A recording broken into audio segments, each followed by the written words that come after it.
चैतवा में छौरी भैली बेहाया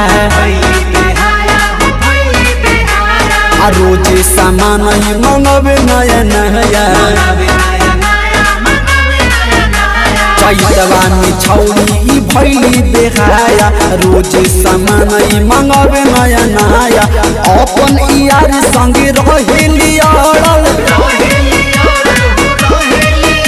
अरे छोड़े भतार गाड़ी अरबे से लड़ल छोड़े भतार गाड़ी अरबे से लड़ल छोड़े भतार गाड़ी अरबे से लड़ल छोड़े भतार गाड़ी अरबे से लड़ल।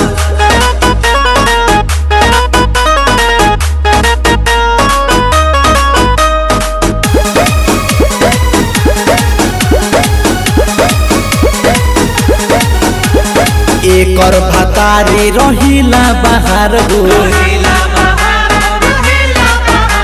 और रोजे बोला बेली नया नया यार हो।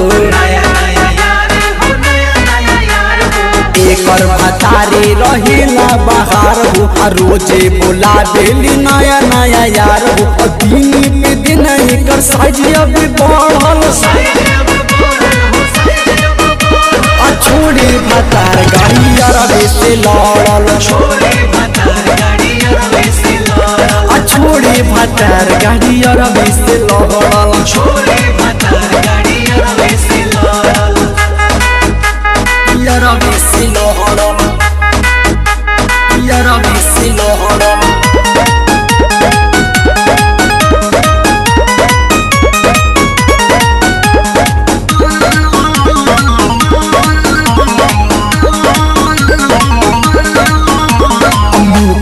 प्रेमी की बोला बेली घरे एकरे संगे रोज पढ़ाई कवन पढ़े। मुकेश प्रेमी के बोला बेली घरे ओकरे संगे रोज पढ़ाई कवन पढ़े।